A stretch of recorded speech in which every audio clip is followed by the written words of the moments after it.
1. Une flamme et c'est la fête. 2. Que des têtes allumées. 3. On s'enjaillait, c'est la quête, ce que t'as prévu annuler. Vive le triple filtre. Smoke weed every day. Bienvenue mes canailles sur Bud Thunder, premier podcast de Grower. Et c'est toujours ton gars sur Mr Green qui te présente ce podcast. Il sera différent de d'habitude car aujourd'hui on va présenter la team.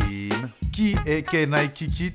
Et comme ça tu pourras comprendre notre vision, d'où est-ce qu'on vient et où on a envie d'aller. Et bien sûr pour présenter Kenai Kikit, je serai accompagné de mon cher associé Thibaut. Vous l'avez vu dans plein d'épisodes. Avant de commencer ce podcast comme il se doit, nous avons toujours notre fameux disclaimer destiné surtout à nos chers amis mineurs.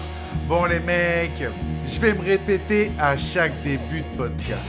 Fumer du gaz à plus de 30% taux de THC alors que ton cerveau il est en plein développement, c'est une putain de mauvaise idée. On est à Barcelone et on se connecte sur le forum. Bon mes canailles, avant de commencer ce podcast, ça me tenait à cœur de vous rappeler les abonnements CBD Chambre à Parfum. Car votre média préféré sur le cannabis n'est pas un média de vendu. Donc ici, il n'y a personne qui va te dire que ce truc c'est génial alors que tout le monde sait que c'est de la merde. Et grâce à ce petit abonnement que tu peux résilier à n'importe quel moment, tu as accès à toutes nos vidéos, presque une centaine à l'heure d'aujourd'hui si tu n'en as pas vu une entière non censurée. À l'heure d'aujourd'hui, tu es encore juste bloqué par YouTube. Donc maintenant, à toi de devenir une canaille, car n'oublie pas que si c'est gratuit, c'est souvent toi le produit. Allez, que le podcast commence. La mauvaise herbe des bas quartiers, les mauvais garçons, la canaille. Bienvenue mes canailles. Alors aujourd'hui on est parti pour un podcast un peu particulier, on va dire même totalement différent d'habitude parce que ça fait à peu près 4 ans qu'on a lancé la chaîne et c'est vrai qu'au fil des événements et des rencontres, on a eu beaucoup de retours où les gens nous disaient mais vous vous êtes jamais vraiment présenté. Qu'est-ce que c'est une canaille? Qu'est-ce que c'est la team Kenai Kikit et tout ça? Et comme il y a très peu de personnes qui nous invitent, voire pas de personnes qui nous invitent, parce que nous sommes un média un peu particulier, on va dire, nous allons nous présenter et nous allons parler un peu de nous pour une fois au lieu de tout le temps parler des autres. Et donc je suis avec mon cher ami Thibaut. Parce que aujourd'hui Kenai Kikit c'est principalement 2 personnes avec 2 autres monteurs, mais du coup je vais laisser un peu la place à Thibaut pour qu'il se présente, qu'il parle un peu de lui, de Kenai Kikit, de comment voilà. Comment ça va frérot? Ça va. Et ben en fait moi je pense que c'est important de le faire parce que quand on rencontre des gens, les gens nous connaissent, mais on s'est aperçu que les gens savaient pas trop non plus qui était qui, ce qu'on faisait à côté. Quand on explique que nous, Kenai Kikit, c'est une partie de notre travail, mais ça représente en fin de compte, c'est 20 ou 30% de notre emploi du temps. C'est gros et pas beaucoup en même temps, parce qu'on n'est pas, on a beaucoup de choses à faire à côté avec le développement des sociétés, que ce soit auprès de la vente particulière ou des professionnels. Mm-hmm. Et puis c'est toujours ouais mais là on va plutôt se concentrer sur le début, tu vois. Pour toi Kenai Kikit au début, parce que moi au départ c'est moi qui ai commencé tout seul Kenai Kikit, où la première saison était Non, t'étais pas tout seul, t'étais avec une équipe de bras cassés. Non, si t'étais alors seul, la dynamique c'est vraiment moi qui l'ai mise, c'est vraiment moi qui ai intervenu dedans. Il y a un moment, c'est vrai que la marque de Wii avec Manic... T'étais le seul moteur, et tu bossais avec des partenaires en étant le seul moteur. Oui, c'est ça. Et la première saison a été assez compliquée à vivre parce que, voilà, il y a eu des choses très compliquées qui se sont passées. On a fait 5 épisodes vraiment dans la douleur. Les présentateurs aussi, c'était des amis que j'avais. Il y en avait un qui était un improvisateur hors pair. qui devant la caméra en fait était pas si à l'aise. En plus c'était un excellent jardinier, c'était quelqu'un qui avait vraiment le feeling avec la plante. Je pensais que ça allait vraiment cartonner, mais malheureusement il est passé à côté, puis je l'ai jamais senti vouloir revenir, et l'autre, voilà, on passera parce qu'il y a aucune il y a rien à dire dessus, quoi. Après, c'est pas le... Je pense que c'est un manque de vision générale. Je pense que c'était un premier test et oui, bah en fait, l'apprentissage, c'était pas forcément... Tu vois les premiers épisodes avec No Man, avec Swift, Blaze, avec Ozo et Dewey, et l'autre c'était quoi déjà? Avec Ali, putain, je suis un ouf. Avec la Craps. Avec la Craps, c'était vraiment, pour moi, c'est vraiment un tournant dans ma vie, parce que on arrive en fait à faire quelque chose avec peu de moyens, juste de l'envie, et moi je me rends compte que en fait, si j'ai une bonne équipe autour de moi, on peut aller beaucoup plus loin, quoi. Et du coup, moi, la première saison, j'avais envie d'arrêter. Et c'est à peu près à ce moment-là où toi et moi, on s'est rencontrés. Ouais. C'était avant Covid, c'était 1 an à peu près avant Covid. Ouais. Et on avait pu faire une Spanabis avant que le monde tourne dans le chaos. C'est ça. D'ailleurs, la phrase la plus drôle parce que alors ce qu'il faut que vous sachiez, les gars. Avant de on s'est pas présenté aussi, de dire... ouais, mais ça, les gens vont le comprendre. T'inquiète, t'as pas besoin de mettre ton curriculum vitae. C'est bon, on a fait un planning. Pas mon planning, bordel. Là, on est sur le début de Canaille Kiki. Non, mais je pense qu'il faut comprendre un peu le fait que avant de te connaître, moi, je fumais, mais je faisais quand même partie de la famille des moldus. Oui, mais alors moi, ce qui me faisait rire, c'est qu'à l'époque, tu me disais, oui, je suis fumeur. Enfin, dans ma partie de potes, je suis considéré comme un gros fumeur. Ouais. Dans la partie de pote, je t'ai considéré comme un gros fumeur, ouais. Et quand t'es arrêté... Et j'ai fait une Spanabis. et mise à jour 2.0, les gars. Ouais, il y a une grosse mise à jour avec la première Spanabis qu'on avait fait, celle qu'il y avait eu juste avant le Covid ici. Ouais. Et moi, j'ai 2 souvenirs vraiment marquants. C'était 2 ans avant le Covid. 2 ans avant le Covid. 2 ans avant le Covid. Moi, il y a 2 sessions qui m'ont fusillé. Il y avait un wake and bake à 10h du matin. Je ne sais dans quel club. Vraiment, c'était ambiance. C'était wake and bake. Ah ouais. Il y avait du café et des donuts. Et les donuts, il n'y avait pas beaucoup de sucre dessus, je vous le dis. C'était vraiment très compliqué. Ouais. Mais grosse mise à jour, grosse claque sur la première Spanabis, c'est de voir... Moi, je me rappellerai toujours d'une punchline à toi, gros, qui me fera rire, mais toute ma vie. On titubait dans la rue. Voilà, ce qu'il faut savoir, c'est que Thibaut, au bout de 2-3 jours, déjà, quand t'es un mec qui fait les férias, au bout de 2-3 jours, je vous dis toujours, mes canards, il faut se préparer parce que c'est vraiment très intense, c'est très fort. Du coup, un festival. Voilà, vraiment comme un festival, comme tout ça. C'est ça. Et du coup, le 2e et le 3e jour, t'es foncé et en plus, t'as plus d'énergie. Donc t'es vraiment au bout de ta vie. Il y a un moment, on marche dans la rue, à Barcelone, il fait chaud. Et à un moment, je regarde Thibaut, je le vois, il est en PLS, pas bien, il me regarde, il me dit, putain mec, tu te rends compte, quand je rentre, je vais devoir tout réapprendre, mais d'un air comme si le mec il avait fait un accident mortel. Tu le sentais qu'il sortait de l'hôpital full, tu sais, avec le corps en plâtre. J'étais là sans être là, ouais. C'était vraiment. Mais je suis content de ne pas avoir fait de blanchette quand même. Non, première. Pas fait de blanchette, rien. Mais je me rappellerai toujours de ton visage et de ta réaction mais genre, j'ai fait un AVC. Là, il va falloir que je réapprenne à manger, à parler, à circuler. Là, nous reprenons les bases. C'est ça. Et du coup, en fait, comme nous, on va dire, nos premières associations de travail ont été vraiment fluides. Moi, je suis arrivé à un moment où ma première banque de graines, j'avais envie d'arrêter parce qu'avec pas du tout sur la même ligne directrice qu'avec mes associés, donc gros problème.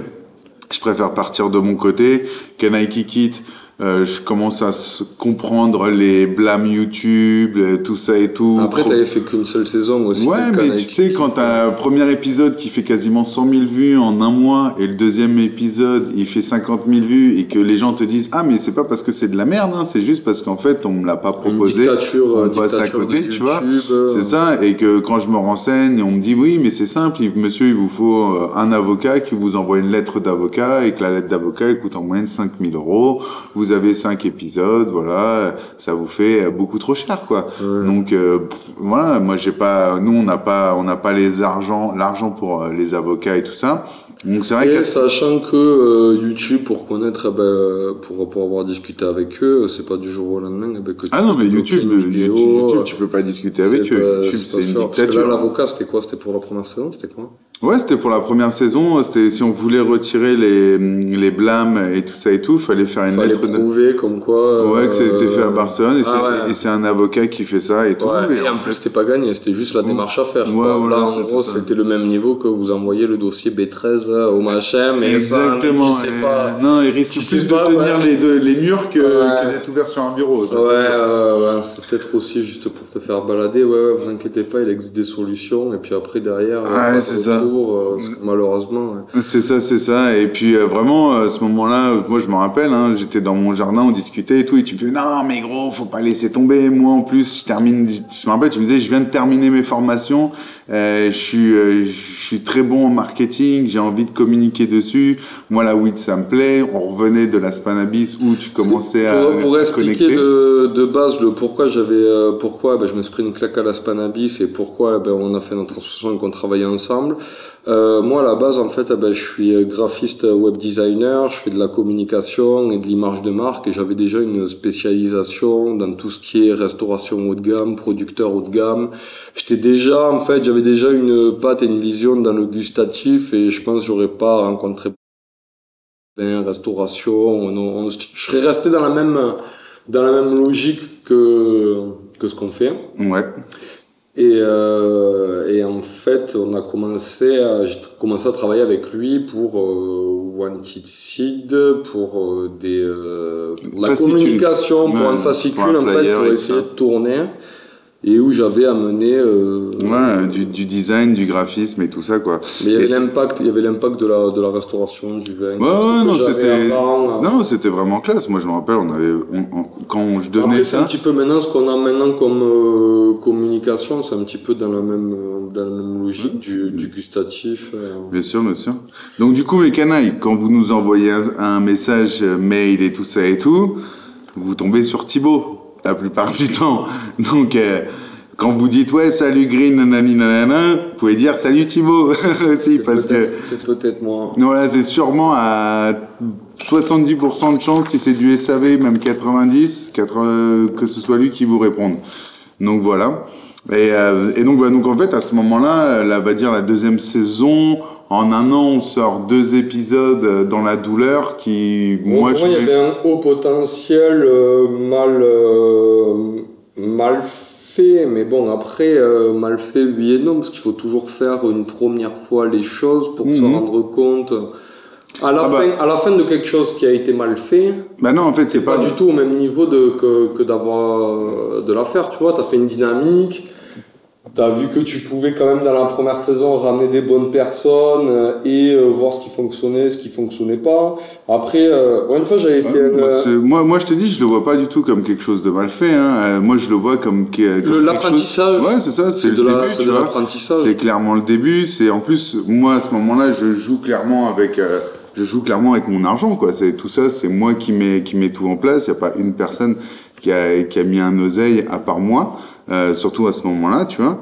Et moi, en fait, vraiment, je ressors de là, on va dire, vraiment fatigué, avec une passion très forte, mais très fatigué, avec que des gens autour de moi qui ne pensent que à leur petit ego, à leur petite marque, à vouloir mettre des trucs en avant et tout qui sont de la merde et tout. Moi, j'étais vraiment pas pour, et vraiment à ce moment-là, je me souviens où on discute, où on se dit vas-y, mais mec, en plus toi à ce moment-là, tu me dis moi j'ai un pote que je verrais trop bien en tant que présentateur, parce que moi à ce moment-là, je me vois pas du tout présentateur, je me vois pas du tout parler, je me vois pas du tout ça. L'idée c'était plus de digérer de faire une dynamique et de lancer une dynamique Ouais. plutôt que de se mettre en avant. Bien sûr. Bah moi, ce que je voulais à la base, c'était mettre en avant les growers français, mettre en avant les growers français. On voulait être producteur, organisé, parce que la deuxième saison, après qu'on a fait à la Villa, c'était plus ou moins comme ça. Moi, Ah ouais. Et voilà. Et du coup, la deuxième saison où moi je ressors de ça, la deuxième saison, on commence à la travailler et nous tombe la première saison du Covid. Oui, on a fait. Ouais. On a enregistré. Et moi, je me souviens, parce qu'après la brochure de Wanted, j'avais fait le site internet. Et le site internet, on l'avait gardé 3 semaines et on l'avait lancé avant que je parte en Thaïlande. Et je me souviens encore de la conversation au téléphone qu'on avait eue parce que j'étais en Thaïlande où tu m'avais dit ouais, faut fermer le site internet parce que c'était à ce moment-là, pour petit rappel d'une époque sombre, c'était au premier confinement, parce que moi je me suis barré en Thaïlande vraiment que 2 jours avant le confinement en France. Et c'était l'époque où il n'y avait pas où il y avait plus de postes. Ouais. Tu sais, il y avait plus de postes, c'était la panique générale, on savait pas si ça allait tourner en invasion zombie. Tu sais, c'était vraiment. Non, mais en vrai, c'est vrai, les premières 2 semaines du confinement, Moi, ça avait tout bloqué. Moi, rappelle-toi quand. Est-ce qu'on l'a fait ou on l'a fait pas parce que c'était très tendancieux, comme tu disais, on savait pas si on allait se faire. C'était un projet qu'on bossait déjà dessus depuis un moment. Il y avait déjà des prémices et quand le Covid est arrivé, ça a tout niqué et le truc c'est que la passion était tellement forte qu'on s'est dit écoute. Allons-y quand même, hein, prenons les billets d'avion. La grosse quantité de travail qui était fait, on avait déjà looké de pas mal. On avait réservé réservé le lieu, on avait tout, tu vois. Oxmo avait dit oui, on était en train de juste de savoir. La plus grosse peur qu'on avait, c'était plus si les infrastructures, si les avions allaient être maintenus, si les gars allaient, parce qu'il fallait se faire les autotests. Bien sûr. Fallait pas le choper, fallait pas être qu'à contact. C'est ça. Rappelle-toi, on avait dû faire des contrats pour tout le monde pour dire que c'était des déplacements professionnels, ce qui était le cas. Et ce qui était le cas en plus, c'est pour que les gens puissent vraiment se déplacer et tout. Enfin, ça a été vraiment la deuxième saison dans la villa avec Oxmo et tout ça, ça a été tellement dur les gars à créer parce que c'était vraiment pendant la première période du Covid où tout était fermé et d'ailleurs moi j'ai un regret énorme qui est que on avait loupé Morgan VS. Morgan VS devait venir, Morgan VS était dans l'avion, mais ce putain d'avion n'est jamais parti quoi. Et les gars, on avait quelqu'un qui voulait jouer le jeu et tout, on n'a jamais réussi. On a eu quelques personnes qui n'ont pas pu venir pendant la deuxième saison que j'avais très envie d'avoir. Par exemple, comme SwiftGad, qui aussi a eu un problème d'avion. Mais c'est vrai que je me souviens d'un moment où, pour Oxmo, où je t'ai dit, moi, tant qu'Oxmo, il est pas devant moi dans la maison, frère, j'y crois pas, tu vois, parce que c'était tellement, on savait pas sur quel pied danser, quoi. Ouais, parce qu'après les autres, il y en avait beaucoup qui habitaient déjà à Barcelone. Oui, Widim était à Barcelone, Dust était à Barcelone, MC U-Star était à Barcelone, La Krabs était à Barcelone, The Green Wolf était à Barcelone, il y avait beaucoup de monde qui était à Barcelone, mais les Parisiens et tout ça, ça avait été très dur à les convaincre à l'époque parce que on se remémore, c'était il y a 3 ans maintenant. Mais nous, on n'avait pas vraiment de légitimité non plus, parce que toi, t'avais fait que la première saison qui s'était passée comme il s'était passé, où t'avais pas pu pousser les choses là où tu voulais les amener. Bien sûr. Et après, mine de rien, je pense que le Covid, ça a été un problème parce que les gens ont plus galéré à venir. Ouais, mais la deuxième saison nous a pas donné non plus de légitimité, tu vois. Ouais, mais on a réussi à avoir des gens aussi. Le Covid, ça a apporté aussi le fait que tout le monde avait un emploi du temps qui était quand même assez libéré. Oui, je pense que c'est pour ça aussi qu'on a réussi à avoir un mec comme Oxmo et tout ça. Oui, il devait partir en tournée, MC U-Star pareil. C'est vrai. U-Star, ils avaient lancé l'album de Chaseman et ils avaient pas pu faire la tournée qui suivait l'album parce que... c'est vrai. Très bonne mémoire de Thibaut, je m'en souvenais plus de ça. Et on leur avait discuté. Moi, je me souviens Oxmo même qui disait franchement, les gars, un bonheur d'être venu ici parce que lui, il était dans la réalité du confinement et de nous tous et d'être bloqués à la maison. Et on était au soleil en train de fumer des grosses mèches dans la villa. Meilleur confinement avec le tonton Oxmo. On a fait plus ou moins un demi-kilo en 4 jours quand même. Hein. Ouais, on avait fait 500 grammes à peu près. On avait fumé 500 grammes d'herbe et d'extraction mélangée. Mais ouais, on avait tartiné. Et puis surtout, on posait tout sur la table. Et c'était vraiment du all-inclusive, quoi, tu vois. Ouais. Ouais, et puis aussi, voilà, la rencontre avec Lucas. On teste un autre présentateur. Ça marche toujours pas. On a des caprices de stars. On a des exigences très malvenues, des réflexions inappropriées. Des gamineries. Et puis surtout des gens qui n'ont pas envie de travailler. Et puis cette deuxième saison aussi, faut pas oublier qu'elle a jamais failli sortir parce que notre monteur nous a planté. Je sais pas si tu te souviens, au bout de 2 épisodes, on lui avait payé 10 épisodes et au bout du 2e épisode, le mec nous envoie un message en disant les gars, dans ma vie ça va pas, j'arrête tout, les épisodes je vous les livre pas et bien sûr les gars, l'oseille que vous m'avez payé, je le garde parce que je suis un enculé quoi. Mais bon, il avait fallu gueuler. Mais après ouais, je pense que c'est la difficulté de beaucoup de projets au début, c'est de trouver l'entourage des gens avec qui travailler. Et je pense que on l'a eu là-dedans, mais je suis pas certain, tu vois, que les mecs avec qui font des saisons. Je pense que la saison 2, il y a eu beaucoup aussi de problèmes. En fait, on dit ça, c'est pas pour critiquer et dire qu'on était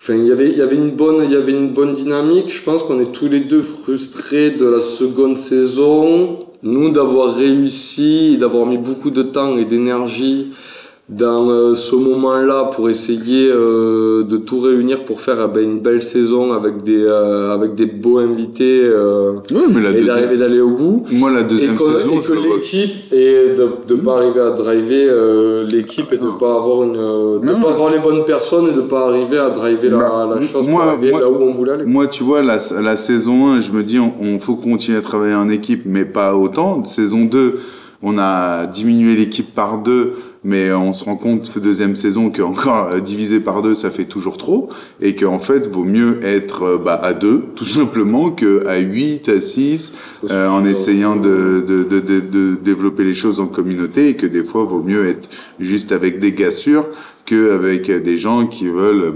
gratter à droite, à gauche.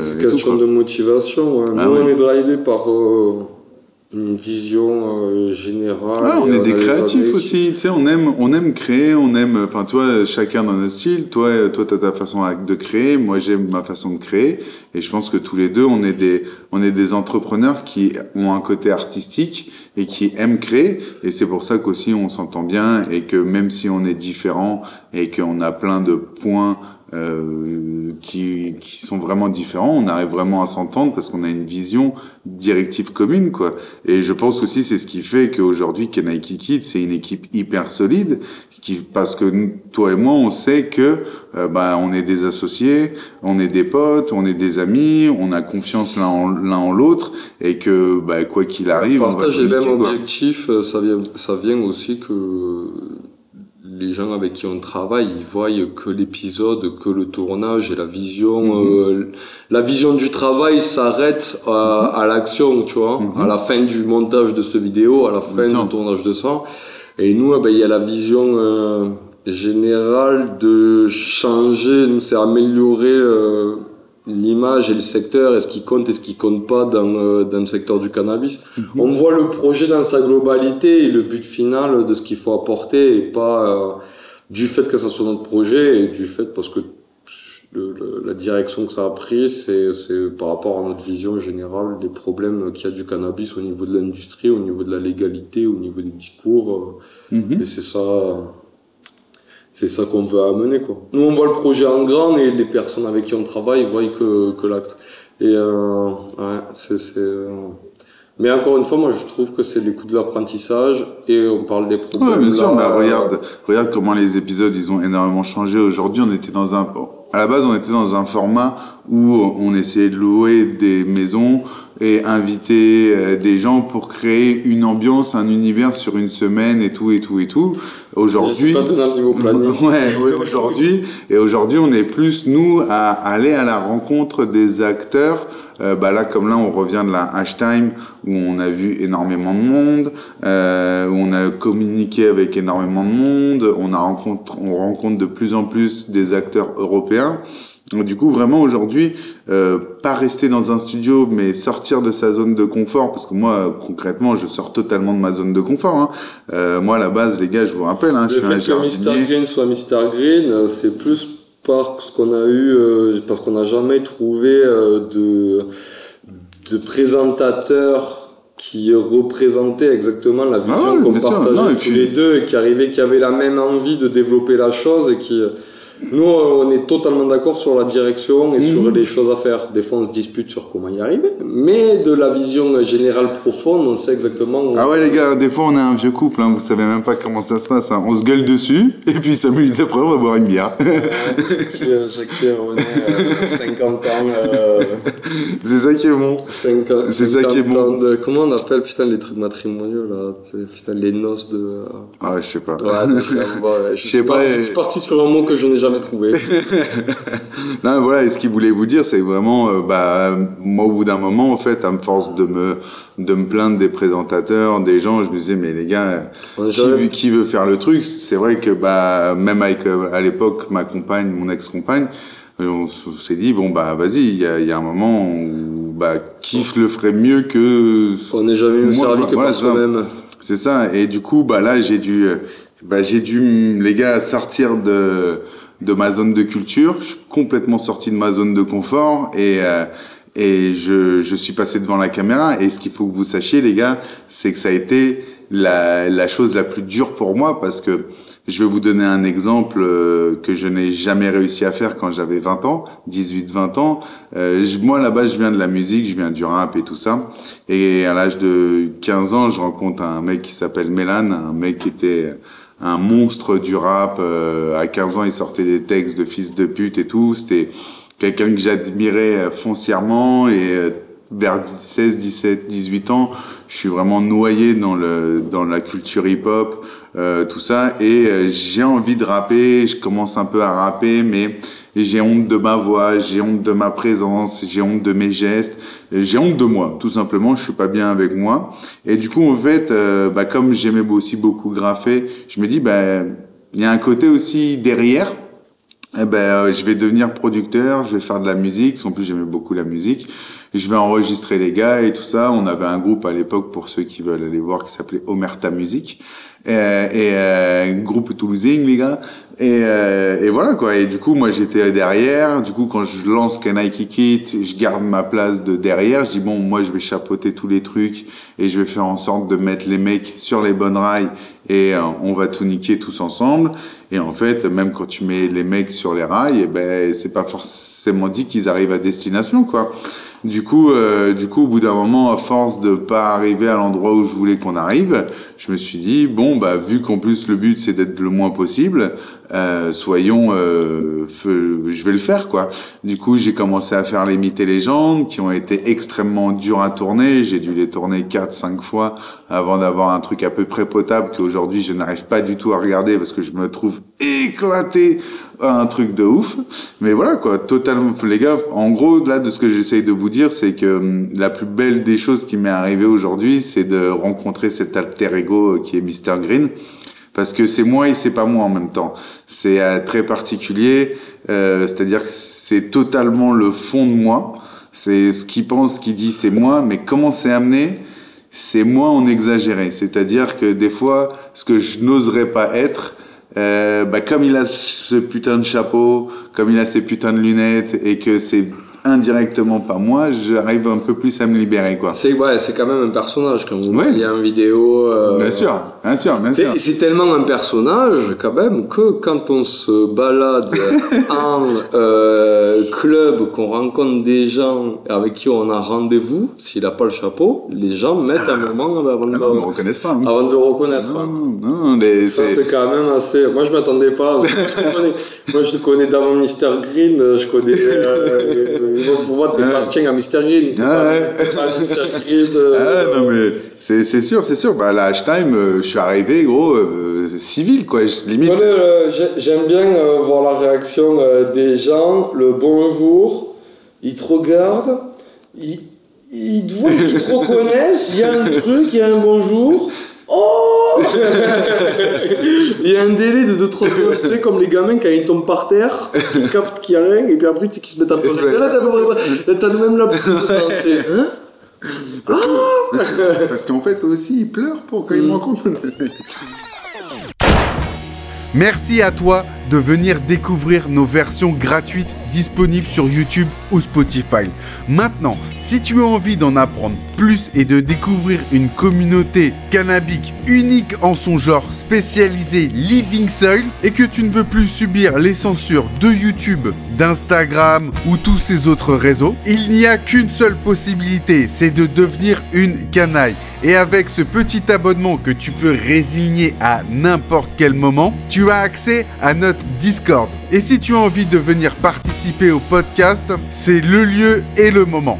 Donc, à toi de devenir une canaille.